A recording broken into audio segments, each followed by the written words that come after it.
ذرا سوچیں کہ قریبی دوست اچانک ایک دوسرے کے آمنے سامنے آ جائیں۔ یہ کوئی کہانی نہیں بلکہ وہ حقیقت ہے جو گرین لینڈ ٹیرف بحران میں ہمارے سامنے آئی۔ یہ ایک ایسا تنازع ہے جہاں سفارتکاری، تجارت اور سیکیورٹی کی سرحدیں آپس میں گڈ مڈ ہو گئیں اور دنیا کے سب سے مضبوط اتحادوں میں دراڑیں پڑ گئیں۔ آئیے اس پیچیدہ صورتحال کو سمجھتے ہیں۔ صرف چند الفاظ، لیکن ان الفاظ نے ایک طوفان کھڑا کر دیا۔ جنوری 2026 میں جب امریکی صدر ڈونلڈ ٹرمپ نے یہ الٹیمیٹم دیا تو یہ محض ایک دھمکی نہیں تھی، یہ ایک اقتصادی جنگ کا اعلان تھا، ایک ایسی جنگ جو دہائیوں پرانے دوستوں کو ایک دوسرے کے خلاف کھڑا کر رہی تھی۔ تو سوال یہ ہے کہ بات یہاں تک پہنچی کیسے؟ ایک جزیرے کو خریدنے کا معاملہ آخر ایک مکمل اقتصادی جنگ میں کیسے بدل گیا؟ آئیے دیکھتے ہیں کہ کشیدگی شروع کیسے ہوئی۔ یہ ایک ایسا قدم تھا جس کی کسی کو بالکل بھی توقع نہیں تھی۔ امریکا نے اپنے ہی ساتھیوں ڈنمارک، فرانس، جرمنی اور برطانیہ جیسے ممالک پر بھاری تجارتی ٹیکس لگا دیے۔ یہ ایک اقدام اتنا غیر معمولی تھا کہ اس نے پوری دنیا میں خطرے کی گھنٹیاں بجا دیں۔ اور یہ دباؤ رکا نہیں بلکہ بڑھتا ہی چلا گیا۔ یہ کوئی اتفاقی اقدام نہیں تھا بلکہ ایک سوچی سمجھی مہم تھی۔ 17 جنوری کو صرف دھمکی دی گئی، لیکن 1 فروری تک 10% ٹیرف حقیقت بن چکا تھا، اور پھر 1 جون کو اسے بڑھا کر 25% کر دیا گیا۔ یہ ایک واضح پیغام تھا کہ امریکہ اپنی بات منوانے کے لیے کسی بھی حد تک جا سکتا ہے۔ تو سوچنے کی بات یہ ہے کہ گرین لینڈ خریدنے کا جو خیال 2019 میں ایک عجیب سی بات سمجھا جا رہا تھا، وہ اچانک اتنی بڑی عالمی کشیدگی کی وجہ کیسے بن گیا؟ اس کی جڑیں کافی گہری ہیں۔ یہ جنون اچانک پیدا نہیں ہوا۔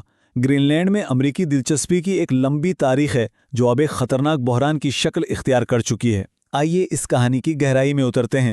اس تنازع کی بنیاد 2 ایسی حقیقتوں پر ہے جو کبھی ایک نہیں ہو سکتی۔ امریکہ کے لیے گرین لینڈ قومی سلامتی کی ایک ضرورت ہے جسے وہ ہر حال میں حاصل کرنا چاہتا ہے، لیکن ڈنمارک اور گرین لینڈ کے لیے یہ ان کی شناخت اور خود مختاری کا سوال ہے، ایک ایسی چیز جس کی کوئی قیمت نہیں ہوتی۔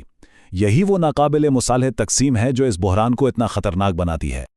اب اس سلائیڈ میں جو چیز واقعی دلچسپ ہے وہ یہ نام ہے، کالالت نونات۔ یہ صرف گرین لینڈ کا مقامی نام نہیں بلکہ یہ مزاحمت کی علامت بن گیا۔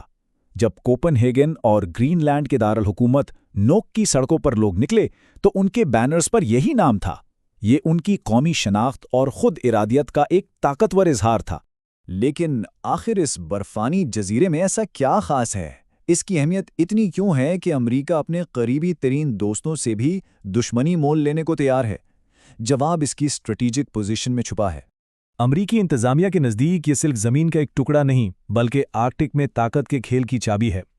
اس کا محل وقوع روس اور چین کے بڑھتے ہوئے اثر و رسوخ کو روکنے کے لیے بہترین ہے۔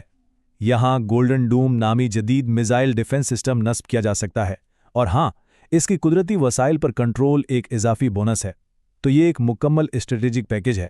70 سال سے زیادہ دوسری جنگ عظیم کے بعد نیٹو کو اسی اصول پر بنایا گیا تھا کہ ایک پر حملہ سب پر حملہ سمجھا جائے گا، لیکن آج یہ تنازع اسی اتحاد کی بنیادوں کو ہلا رہا ہے جہاں اتحادی ہی ایک دوسرے کے خلاف کھڑے نظر آ رہے ہیں۔ جب ایک سپر پاور اپنے ہی دوستوں پر دباؤ ڈھالے تو دنیا کیسے رد عمل دیتی ہے؟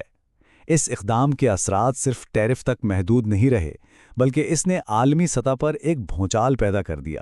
یورپ کا رد عمل بہت سخت اور متحد رہا ہے۔ فرانس کے صدر میکرون سے لے کر برطانیہ کے وزیر اعظم سٹارمر تک سب نے ان طرف کو زبردستی کی کارروائی قرار دیا اور کہا کہ اس سے مغربی اتحاد کو ناقابل تلافی نقصان پہنچ سکتا ہے۔ یہاں ہر فریق اپنی الگ حقیقت میں جی رہا ہے۔ امریکہ جسے ضرورت اور جائز دباؤ کہتا ہے، یورپ اسے ناقابل قبول جبر اور اعتماد کے خلاف ورزی سمجھتا ہے۔ یہاں کوئی درمیانی راستہ نظر نہیں آتا، اور یہی اس بحران کی سب سے خطرناک بات ہے۔ اور اس بحران کی لہریں گرین لینڈ سے بہت آگے تک جا رہی ہیں۔ ماہرین خبردار کر رہے ہیں کہ یہ تنازع امریکہ اور یورپی یونین کے درمیان ایک بڑے تجارتی معاہدے کو بھی تباہ کر سکتا ہے، جس کے معاشی نتائج عالمی سطح پر محسوس کیے جائیں گے۔ تو اب ہم کہاں کھڑے ہیں؟ یہ تعطل ٹوٹ کیوں نہیں رہا اور آگے کیا ہو سکتا ہے؟ آئیے موجودہ صورتحال پر ایک نظر ڈالتے ہیں۔ اس وقت صورتحال ایک خطرناک تعطل کا شکار ہے۔ ایک طرف امریکہ اپنے اقتصادی ہتھیار استعمال کرنے سے پیچھے نہیں ہٹ رہا، دوسری طرف یورپ اپنی خود مختاری پر کوئی سمجھوتا کرنے کو تیار نہیں، اور ان دونوں کے بیچ نیٹو جیسا تاریخی اتحاد اندر سے ٹوٹ پھوٹ کا شکار ہو رہا ہے۔ اور یہ سب ہمیں ایک بہت اہم سوال پر چھوڑ جاتا ہے۔ جب دوست اور اتحادی ایک دوسرے کے خلاف اقتصادی ہتھیار استعمال کرنا شروع کر دیں تو اس کھیل میں کیا کوئی واقعی جیتتا ہے، یا